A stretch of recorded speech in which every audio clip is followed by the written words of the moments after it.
নগাঁও আৰু মৰিগাঁও জিলাৰ মানুহৰ বাবে আছে ভাল খবৰ। মীন পালন কৰা ফাৰ্মাৰসকল আপোনাৰ পুখুৰীত যদি বিশাল ডাঙৰ ডাঙৰ ব্লেক কাপ মাছ যদি পুহিব বিচাৰে তেনেহলে 4-5 ইঞ্চি সাইজৰ ব্লেক কাপৰ পোনা আমাৰ পৰা সংগ্ৰহ কৰিব পাৰে। মূলতঃ চীন দেশৰ মাছ কিন্তু এতিয়া বহু দেশত পালন কৰা দেখা যায়। এইটো মাছ মূলতঃ আপোনাৰ পুখুৰীৰ ময়লা আৱৰ্জনা খাই পৰিষ্কাৰ কৰিব, আপোনাৰ পুখুৰীত গেছ হ'বলৈ নিদিয়ে।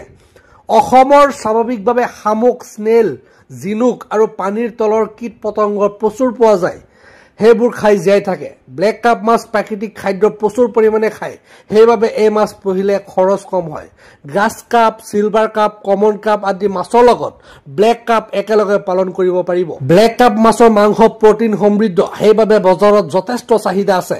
অসমৰ বজাৰতো বহুত ভাল দৰত বিক্ৰী হয়। 400 পৰা 600 টকা প্ৰতি কেজিত বিক্ৰী কৰিব পাৰি। ব্লেক কাপ মাছৰ পোনা যদি আপোনাৰ লাগে স্ক্ৰীনত দিয়া কণ্টেক্ট নম্বৰত এতিয়াই যোগাযোগ কৰক। অনুগ্ৰহ কৰি ভিডিঅ'টো শ্বেয়াৰ কৰি ৰাখিব। ব্লেক কাপ পুখুৰী পৰিষ্কাৰ কৰি অন্যান্য মাছৰ উৎপাদনো বৃদ্ধি কৰে।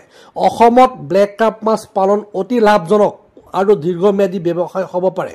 ইয়াৰ দ্বাৰা ৰোগ নিয়ন্ত্ৰণ, উৎপাদন বৃদ্ধি আৰু অৰ্থনৈতিক লাভো দুয়ো একেলগে সম্ভৱ। ব্লেক কাপ হৈছে শামুক আৰু পোক পৰুৱা খোৱা মাছ। এই মাছ কম দিনতে বহুত ডাঙৰ হয়। এক বছৰত প্ৰায় 5 কেজি 6 কেজি ওজনৰ হয়। দাদা আপুনি ক'ৰ পৰা আহিছে? আমি ডিমাপুৰ নাগালেণ্ডৰ পৰা আহিছে। নাগালেণ্ডৰ পৰা মানুহ এজন আহিছে মাছ নিবৰ কাৰণে, প্ৰায় 20 কাৰ্টন মাছ নিব।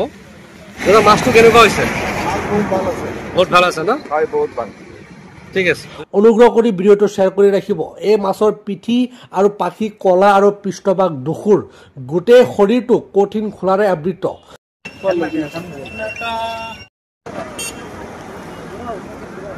নমস্কাৰ বন্ধুসকল, ইয়াৰ চাওক ব্লেক কাপ মাছৰ পোনা কি ধুনীয়া চাইজ। ইয়াৰ চাওক ৱেষ্ট বেংগল কলকাতাৰ পৰা আহিছে ব্লেক কাপ মাছৰ পোনা। দাদা আপোনাৰ ঘৰ ক'ত? পুৰণি গুদাম চলচলি। এই দাদা আহিছে পুৰণি গুদাম চলচলিৰ পৰা ব্লেক কাপ মাছৰ পোনা সংগ্ৰহ কৰিবৰ কাৰণে, আমাৰ পৰা ল'বৰ কাৰণে। এয়া দাদা 100 পিচ মাছ লৈছে। এয়া চাওক ব্লেক কাপ মাছৰ পোনা। যদি আপোনাৰ লাগে স্ক্ৰীনত দিয়া কণ্টেক্ট নম্বৰত যোগাযোগ কৰিব। ধন্যবাদ।